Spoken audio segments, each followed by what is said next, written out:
Modi government 3.0 का पहला budget आ चुका है और इस बजट को लेकर सबसे ज़्यादा जो फोकस देखने को मिला वो यूथ के ऊपर, क्योंकि कहीं ना कहीं जो चुनाव गए थे पिछले लोकसभा, उसमें यूथ की नाराज़गी साफ तौर पे दिखाई पड़ रही थी और काफ़ी समय से मांग भी हो रही थी कि यूथ से रिलेटेड जो चीज़ें हैं, जो युवाओं से रिलेटेड चीज़ें हैं, उस पर सरकार क्या सोचती है, उस पर सरकार को और ज़्यादा ध्यान भी देना चाहिए। तो इस बार के बजट में युवाओं के लिए सरकार क्या लेके आई है और क्या युवा उससे संतुष्ट हैं या फिर नहीं है, इस पे बात करने के लिए हमारे साथ कुछ युवा मौजूद हैं। उनसे बात करते हैं और ये जानने की कोशिश करते हैं कि उनको ये बजट कैसा लगा है। आपसे शुरुआत करेंगे, कैसा लगा है ये बजट और क्या ऐसा लगा है कि यूथ को लेकर सरकार ने कुछ किया है? सर, जैसे कि हम इस बजट से देख रहे हैं कि इन्होंने वुमेन्स के बारे में बात की है, अनएम्प्लॉयमेंट के बारे में बात की है, यूथ के बारे में बात की है। तो यूथ के बारे में जैसे वो प्रोग्राम लेकर आए हैं, न्यू स्किलिंग इंडिया प्रोग्राम करके लाए हैं।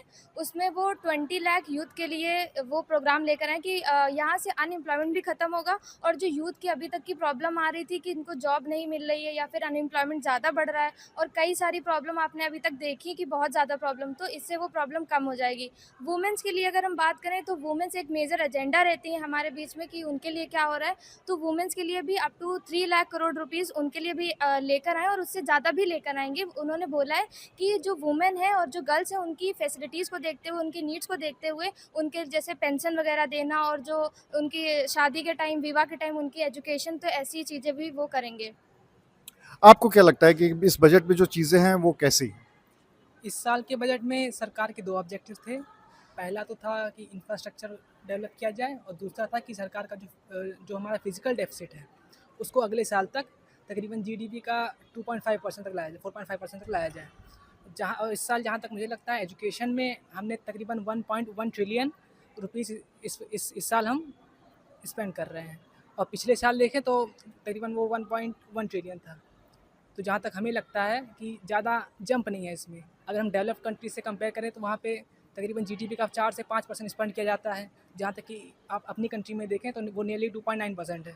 तो जहाँ तक मेरा मानना है कि हमें एजुकेशन में ज़्यादा स्पेंड करने की ज़रूरत है, क्योंकि एजुकेशन ही मेरा मानना है कि सबसे ज़्यादा लॉन्ग टर्म इन्वेस्टमेंट में हमें फ़ायदा कर सकती है। एक शिक्षित युवा ही एक विकसित देश का भविष्य हो सकता है। आपको क्या लगता है इस बारे बजट में? सर, बजट के अकॉर्डिंग मेरे हिसाब से रेलवे सेक्टर में थोड़ा वर्क ज़्यादा होना चाहिए, क्योंकि रेलवे सेक्टर की बढ़ती प्रॉब्लम्स और एक्सीडेंट्स को लेकर के हम लोग अवेयर नहीं हो रहे हैं। और जैसे कि कवच सिस्टम इंस्टॉल हो रहा है हम लोग के रेलवे सिस्टम में, तो उसका काम और तेज़ी से बढ़ जाना चाहिए ताकि हमारे जो रेलवे इंसिडेंट्स हैं वो थोड़े कम हो सके। तो इस बजट के बाद कई बार देखने को आता है कि जो रेल की समस्याएं हैं, रेल के एक्सीडेंट्स हैं, वो बढ़ जाते हैं। अभी भी अगर 15 दिनों की बात करें तो 2 रेल एक्सीडेंट हो चुके हैं, उसको लेके भी युवा कंसर्न है। आपको क्या लगता है? देखिए, मैं बिल्कुल आपने बहुत सर अच्छा सवाल पूछा है। एक्सीडेंट, रेलवे एक्सीडेंट बहुत एक मेजर मुद्दा होता जा रहा है और गवर्नमेंट को ये चीज़ बहुत फ़ोकस करनी चाहिए, क्योंकि अगर 15 दिन में 2 एक्सीडेंट हुए हैं, तो कहीं न कहीं ये गवर्नमेंट, रेलवे सिस्टम और गवर्नमेंट की नेग्लिजेंस को भी दर्शाता है। जैसे हमारे सहपाठी ने कहा कि कवच सिस्टम वाली बात कही कि कहते हैं उसका बेसिकली काम इसलिए लाया गया था कि एक्सीडेंट को रोका जा सके। लेकिन देखा गया, चाहे आप 1 साल पहले का देख लीजिए कितना भयानक हुआ, चाहे आप 15 दिन में 2 बार देख लीजिए, ये सिस्टम कहीं न कहीं फ़ेल होता दिखाई पड़ा।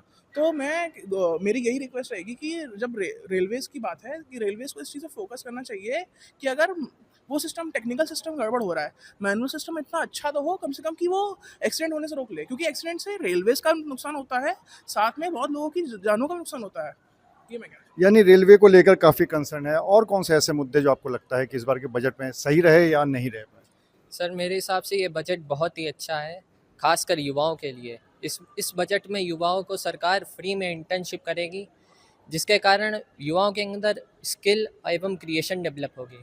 और बिहार के लिए भी बजट बहुत ही अच्छा रहा है, क्योंकि बिहार को बहुत सारे एक्सप्रेसवे एवं हाईवे दिए गए हैं।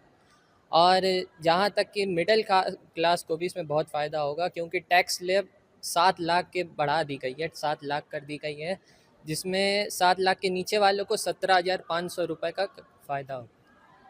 यानी आपके हिसाब से जो अभी तक मिडिल क्लास को लेकर है वो ज़्यादा अच्छा है इस बजट में। आपको क्या लगता है?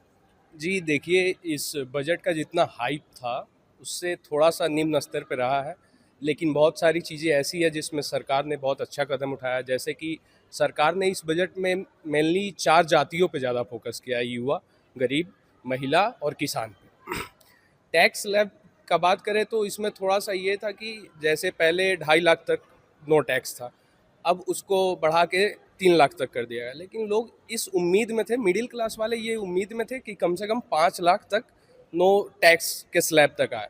लेकिन ये भी सही है कि थोड़ा सा टैक्स स्लैब घटाया भी गया है, जैसे कि 3 लाख से 5 लाख तक का 5% कर दिया गया है। तो ये अच्छी चीज़ें हैं शिक्षा के क्षेत्र में और रोजगार के क्षेत्र में, जो है कि स्किल डेवलपमेंट, जिससे रोजगार और ज़्यादा बढ़ेगा, उसके लिए अच्छा खासा रखा गया है बजट में।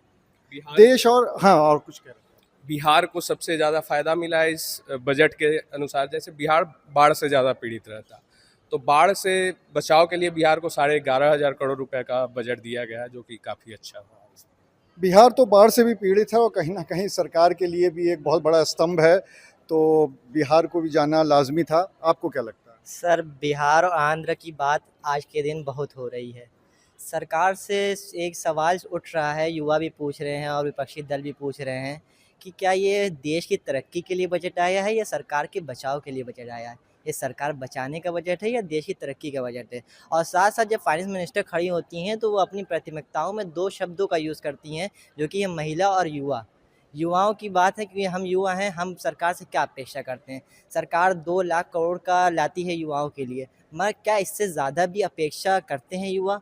ज़रूर करते हैं, क्योंकि युवा ही देश का भविष्य होता है। अगर युवा पे ज़्यादा से ज़्यादा अगर सरकार निवेश नहीं करेगी, तो देश की तरक्की करना बहुत ही एक तरीके से असंभव जैसा हो जाएगा। तो हम युवा यही सोचते हैं कि जो पिछले 10 सालों में मोदी सरकार में रहा है, पेपर लीक जैसी समस्याएँ जिनके ऊपर सरकार को घेरा भी जाता है, उन समस्याओं से सरकार निकालेगी और ज़्यादा से ज़्यादा युवाओं पे निवेश करेगी, ना कि दूसरे जगहों पर, क्योंकि युवा ही देश का भविष्य है। बहुत अच्छी बात कही इन्होंने कि ये बजट सरकार बचाने के लिए है कि देश के विकास के लिए है, ये एक बहुत बड़ा सवाल है। आपको क्या लगता है कि इस बार के बजट में कैसा रहा है? सर, मैंने जैसा कि पूरा बजट एनालाइज़ किया, तो सर मुझे ये लगा कि सही बात है, ये विकसित भारत की तरफ है। बट आप भी जानते हैं, मैं भी जानता हूँ, कुछ ना कुछ प्रॉस होते हैं, कुछ ना कुछ कॉन्स होते हैं। सर, वेटेज सबसे ज़्यादा हम एडवांटेज को देंगे। जब मैंने पूरा बजट पढ़ा, सर, चाहे आप एग्रीकल्चर ले लीजिए, चाहे आप एजुकेशन ले लीजिए, चाहे यूथ, जैसे कि हमारे सहपाठी ने कहा 4 चीज़ों पे बात करी गई है, फार्मर, वुमेन, गरीब लोग, पुअर्स एंड यूथ। और सर, यूथ के लिए तो इतनी इंटर्नशिप की अपॉर्चुनिटी दी गई है, इतना उनके ऊपर इन्वेस्ट करने की बात करी गई है, इलेक्ट्रिसिटी बिल्स को कम करने की बात करी गई है, स्टैम्प ड्यूटी को कम करने की बात करी गई है। तो सर, एक तरीके से देखा जाए बहुत एडवांटेजियस है। बट सर, हम सभी एक्सपेक्ट्स में एक साथ फोकस नहीं कर सकते, कुछ लूप होल्स हैं, मैं भी मानता हूँ, जैसे हमारे भाई लोग कह रहे हैं, तो सर वो आगे जाके सुधर जाएंगे। बट बहुत सारे एडवांटेज है जो हमारे युवा के लिए बहुत अच्छी बात है। मतलब आपको ऐसा लगता है कि काफ़ी कुछ अच्छा भी है इस बजट में? एक बहुत बड़ी समस्या रोज़गार को लेकर हमेशा से रही है, विपक्षी दल भी हमेशा कहते रहे हैं। क्या लगता है कि इस बजट में रोज़गार से जैसे 4 करोड़ के आसपास 5 साल में देने की बात हो रही है, तो उससे कुछ राहत मिलेगी? पहली बात तो ये देखने की बात है कि 2 लाख करोड़ों का बजट एलोकेट किया गया है एम्प्लॉयमेंट के लिए और यूथ के ऊपर।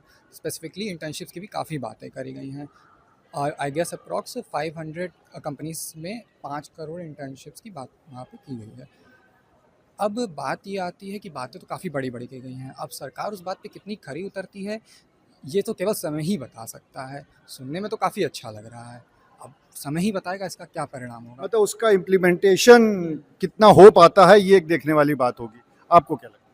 हमें लगता है कि आज माननीय श्रीमती सीता निर्मला रमण जी ने जो बजट पेश किया है संसद में, वो भारत को विकसित भारत बनाने की ओर अग्रसर एक कदम है, जो कि हमारे देश के गरीब लोग, गांव से जो लोग हैं, मध्यम वर्ग के लोग हैं, उन लोगों को जो 2.5 लाख अभी तक जो टैक्स था उसमें राहत मिली है, जो 3 लाख हो गया है।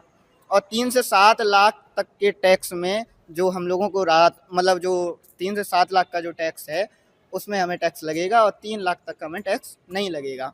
और निश्चित रूप से यह जो बजट आया है, हम कह सकते हैं कि ये भारत की उन्नति के लिए और भारत को $5 ट्रिलियन डॉलर की इकोनॉमी बनाने के लिए एक बहुत ही अच्छा कदम है। धन्यवाद। एक सवाल छोटा-सा, क्या ये जो यूथ की बात चल रही है, पेपर लीक का भी एक साथी ने बात करी, क्या इससे बहुत बड़ा असर पड़ता है यूथ के ऊपर?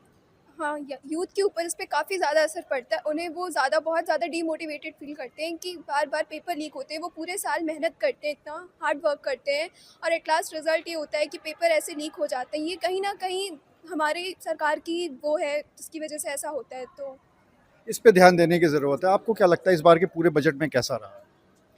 इस बार के पूरे बजट में ये बहुत अच्छी बात थी कि नेचुरल फार्मिंग जो है किसानों के लिए उस पे ज़्यादा फोकस किया गया है और विमेन के लिए क्रशेस, स्किल डेवलपमेंट और हॉस्टल्स, तो ये एक बहुत ही अच्छा एक स्टेप है। और यूथ के लिए ऑफ कोर्स इंटर्नशिप्स जो हैं उनमें अपॉर्चुनिटी दी गई है। तो ऑफ कोर्स जैसा कि मेरे फ्रेंड ने बोला कि पेपर लीक की वजह से यूथ बहुत ज़्यादा डिमोटिवेटेड है, उनके आफ्टर ऑल पूरे साल की मेहनत है, तो उनको एक सपोर्ट करने के लिए बहुत अच्छा स्टेप है ये। अब आपका आखिरी वर्ज़न कैसा रहा पूरा बजट? सर आशा करते हैं कि ये बजट अच्छा हो, बट आप ये भी जानते हैं कि सरकार ने यूथ एम्प्लॉयमेंट के लिए ज़्यादा से ज़्यादा अनएम्प्लॉयमेंट हो रही है। यूथ इतना परेशान हो गया है, ऐसा नहीं है कि नॉलेज कम है, बट स्टिल अभी भी यूथ 4 करोड़ जॉब देने की बात कही है सरकार ने 5 सालों में। सर बातें कही गई हैं बट पूरी करी नहीं गई हैं। और रही बात यूथ के लिए बजट में चीज़ें हुई हैं यूथ के लिए, बट इट डजेंट मीन कि चीज़ें उनके फेवर में हो। और रही बात पेपर लीक की, तो यूथ इतना डिप्रेस्ड हो गया है एंड वो सोचता है कि हमारे स्ट्रगल के बाद भी हम अपनी लाइफ में सफलता नहीं पा रहे हैं। तो मे बी ये बजट उनके लिए फेथफुल हो कि उनके लिए जो चीज़ें हो रही हैं वो आगे जाके उनका फ्यूचर डेवलप करें। Thank you. तो ये सब युवा हैं, इनका ये कहना है कि बजट में चीज़ें तो अच्छी दी गई हैं, युवाओं के लिए भी अच्छी बातें कही गई हैं, जो रोज़गार की बात है, जो फ्री इंटर्नशिप की बात है, वो भी अच्छी दी गई है। लेकिन 2 सवाल बहुत बड़े हैं। एक सवाल तो ये कि क्या जितनी चीज़ें बजट में हैं उसका इम्प्लीमेंटेशन हो पाएगा ठीक से? क्या वो चीज़ें वाक़ई में युवाओं को मिल पाएँगी? और दूसरा, एक बात युवाओं को बहुत ज़्यादा तकलीफ़ दे रही है कि जो बार-बार परीक्षाओं में पेपर लीक हो जाता है, स्टे हो जाता है, चीज़ें सुप्रीम कोर्ट और हाई कोर्ट तक चली जाती हैं, उसकी वजह से वो काफ़ी डीमोटिवेट है। अगर उस सिस्टम को सरकार ठीक कर ले तो काफ़ी कुछ युवाओं के लिए अच्छा हो सकता है। अनुराग अग्रवाल, TV9।